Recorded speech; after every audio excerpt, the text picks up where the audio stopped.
Народные республики Донбасса обратились к России с просьбой о помощи. Мною принято решение о проведении специальной военной операции. Ее цель – защита людей, которые на протяжении 8 лет подвергаются издевательствам, геноциду со стороны киевского режима. И для этого мы будем стремиться к демилитаризации и денацификации Украины, а также преданию суду тех, кто совершил многочисленные кровавые преступления против мирных жителей, в том числе и граждан Российской Федерации.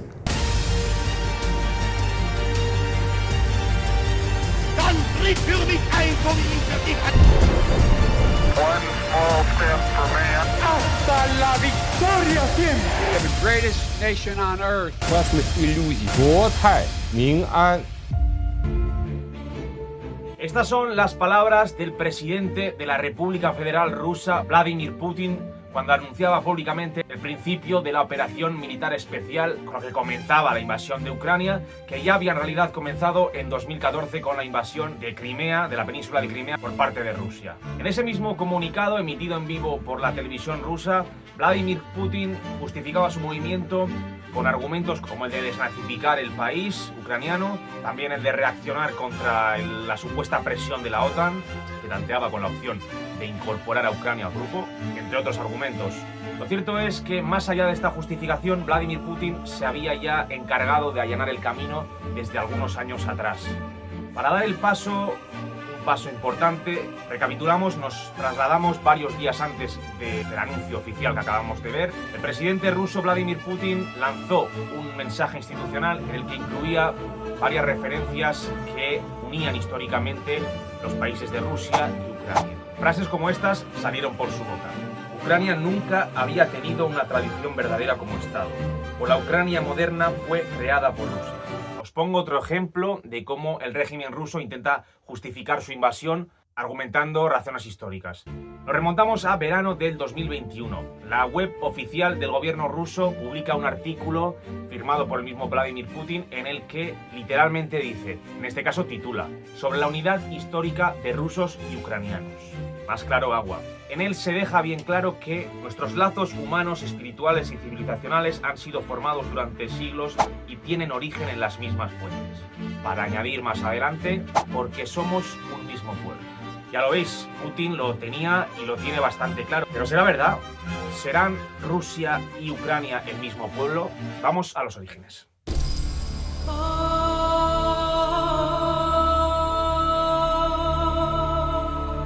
La crónica de Néstor, o el relato de los años pasados, es una crónica medieval, concretamente escrita en el siglo XII, que relata la creación, el proceso de creación del primer estado eslavo oriental.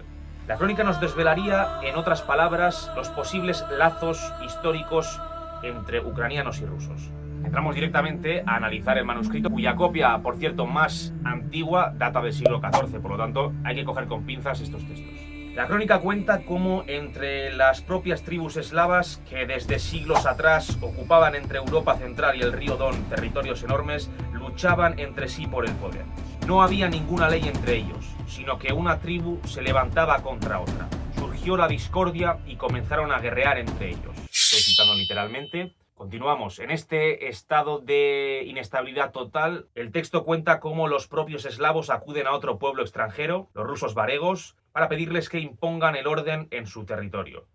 Fueron a buscar al otro lado del mar, al Báltico posiblemente, a los rusos varegos, y dijeron a la gente de Rus: nuestra tierra es grande y rica, pero no hay orden en ella. Venid a gobernar y reinar sobre nosotros. Probablemente no se trató, como lo cita la crónica, de un hecho concreto, sino se trató de un proceso gradual, o incluso quizá de una conquista también forzosa. Pero lo cierto es que las desorganizadas, las desunidas tribus eslavas aceptarían el gobierno de estas tribus, de este pueblo de rusos varegos, que al fin y al cabo son vikingos, que venían, como dice el documento, del otro lado del mar. Los vikingos levantaron así asentamientos urbanos hasta Bizancio, la gran urbe del Mediterráneo oriental, siguiendo el curso de los ríos Dvina, Volkhov y Dnieper, y establecieron la capital en Kiev. Desde allí el Kagán o el Gran Príncipe impondría más tarde su autoridad. Y así nace el primer gran estado eslavo oriental. la Rus de Kiev, con Kiev como capital y con el antiguo eslavo oriental como idioma oficial, un idioma del que más tarde surgirían tanto el ucraniano como el ruso actual. Vemos que sí, que al menos en parte Putin está en lo cierto cuando otorga un mismo origen a ambos estados, tanto al ruso como al ucraniano, pero es una verdad a medias. Vamos a ver cómo sigue la historia. El problema es que hasta este punto los orígenes del mundo eslavo, con Kiev como epicentro del mundo eslavo, los orígenes del Estado ruso estarían de alguna manera vinculados al ucraniano y no al revés. Rusia, la actual Rusia, sería de alguna manera hija de una antigua forma de Ucrania. Pasarán unos cuantos siglos todavía para ver nacer al primer estado puramente ruso, y es que un poquito más al este, un pequeño pueblo se convertiría un poquito más tarde en la capital de un grandísimo imperio. Ahora sí, seguimos con la historia. Es invierno de 1238. Los mongoles arrasan Asia Occidental. En estos momentos Moscú no es más que un pequeño poblado del Principado de Vladimir Suzdal, que a su vez era la sucesora de la Rus de Kiev. Los mongoles se dieron rápidamente cuenta de que no podían ocupar tal vasto territorio y establecieron su capital en Sarai, en el Bajo Volga. Desde allí dominarían la antigua Rus de Kiev, siendo la Iglesia Ortodoxa la única institución que podía todavía hablar en nombre de la Rus en su conjunto.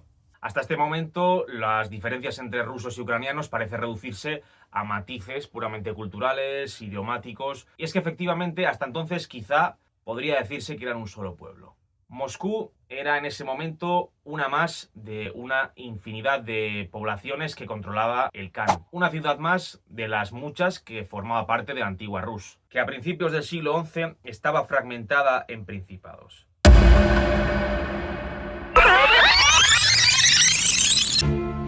Pasan los siglos y para principios del siglo XV fue el Gran Ducado de Lituania el que consiguió aunar la mayor parte de aquellas tierras, que abarcarían parte de Rusia occidental y toda la actual Ucrania. Moscú, en cambio, había conseguido formar su propio principado algún siglo antes.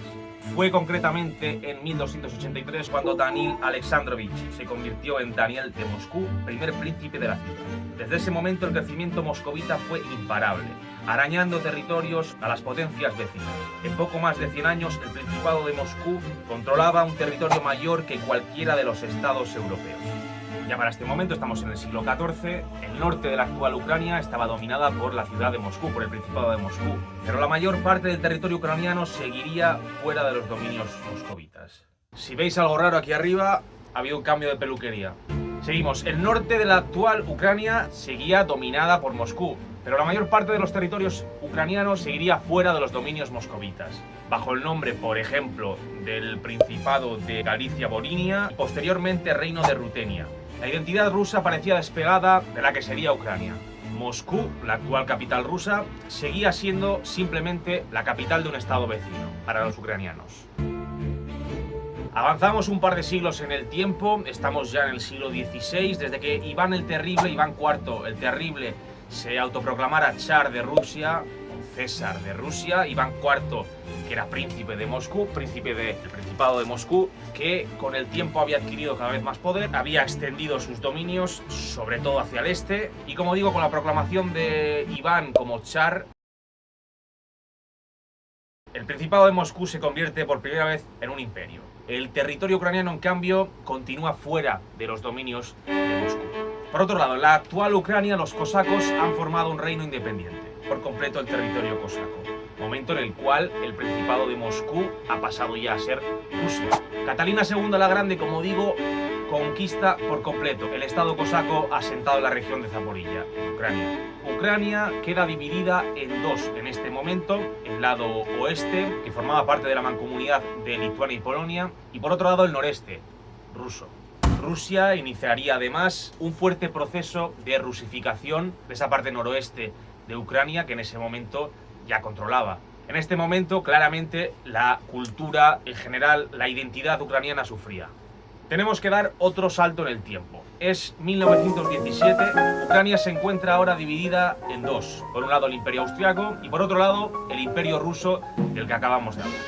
Pese a la rusificación, la República Popular Ucraniana es reconocida por Alemania. Evidentemente, a puertas de la Primera Guerra Mundial busca un conflicto interno en Rusia. Al otro lado de la frontera, la República Popular Ucraniana Occidental se declara independiente de Austria en 1918. Comienza la Guerra de Independencia de Ucrania. Y de nuevo los ucranianos fueron engullidos por un pez más grande. En plena ebullición revolucionaria en las tierras rusas, Lenin, el nuevo jefe del gobierno revolucionario, del nuevo Estado ruso, se trata por supuesto de la Unión Soviética, decide trasladar su modelo a Ucrania. El modelo de la revolución socialista, de los planes económicos, los soviets, no vamos a entrar a explicar ahora eso. Y así nace la República Socialista Soviética de Ucrania. Y es que a pesar de las penurias de la revolución, una durísima hambruna en los años 30 que afectaría duramente al territorio ucraniano, la gran hambruna que es conocida como, que causó, como digo, estragos en la población. En cambio, la Unión Soviética será bastante generosa, ya que dentro de su estructura ideológica contemplaba el derecho de los pueblos a conservar sus tradiciones y sus lenguas. Intentará, por lo tanto, mantener y conservar la lengua ucraniana, la cultura ucraniana en el territorio, aunque tuviese efectivamente un control político, un control económico del mismo.